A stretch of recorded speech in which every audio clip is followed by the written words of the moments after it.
Hey everyone, my name is Taylor Sparks. I'm the editor-in-chief of Integrating Materials and Manufacturing Innovation.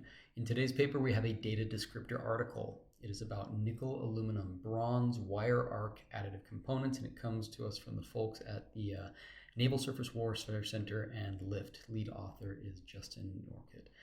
Now, this nickel, aluminum, bronze material is famous. It has been used for a very long time in the shipbuilding industry. It's sort of a workhorse for things like propellers, pumps, piping, valves, bearings, fasteners, right?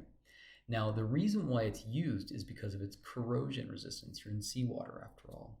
It's not typically used at high temperatures, but in this paper, they're going to describe a bunch of different materials' properties. Since this is a data descriptor article, they're going to present the data and describe how they measured it. And they're going to do those way up to almost the melting point. So why is that? Why are we doing that?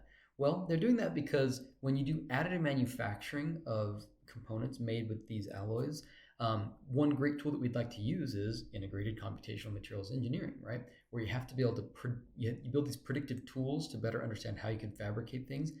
But in order to use the ICME method, you have to have temperature-dependent materials properties for the data.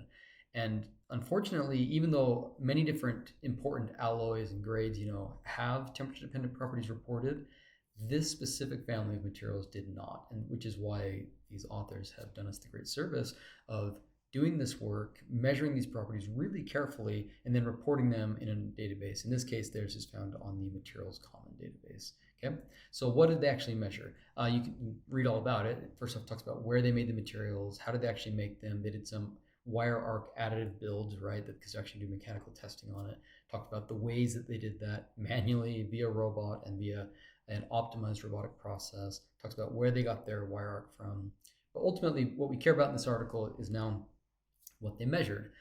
All right, so what types of properties did they measure here? Well, there's many different thermo-physical properties they specifically went after. Using DSC, so calorimetry, they were able to carefully measure the solidus and liquidus temperatures, as well as the latent heat of fusion. Using dilatometry, they're able to measure how much things expand, so you get the average thermal expansion over some temperature range, as well as the instantaneous thermal expansion over the temperature window that they're exploring. They were also interested in thermal conductivity, and the way that we get thermal conductivity is actually through an equation that combines thermal diffusivity, specific heat, and density, and then you calculate thermal conductivity from that. So using the laser flash method, they were able to measure the diffusivity directly, and then from those, they were able to do a calculation to actually calculate the thermal conductivity using this expression here. And then in terms of mechanical properties, they were able to measure things like the elastic modulus, yield stress, ultimate tensile strength, and the flow stress, all done as a function of temperature.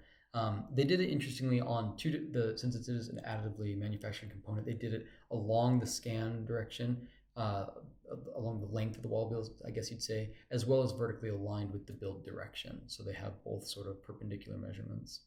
And then finally, we're interested in the microstructure. So you can see examples of all this high quality data that they're able to capture here. And obviously these are images, but the raw data is available for calibrating different models. You can see that these things are sort of carefully done for all these different materials. You've got your different stress strain curves. I think this is a really a gift to the research community that people are doing these sort of careful experiments that are necessary in order to calibrate models that will enable lots of ICME-based design. We couldn't do it without these awesome things, so I appreciate them being published in these data descriptor types of articles. And you can read all about it in the latest issue of IMMI.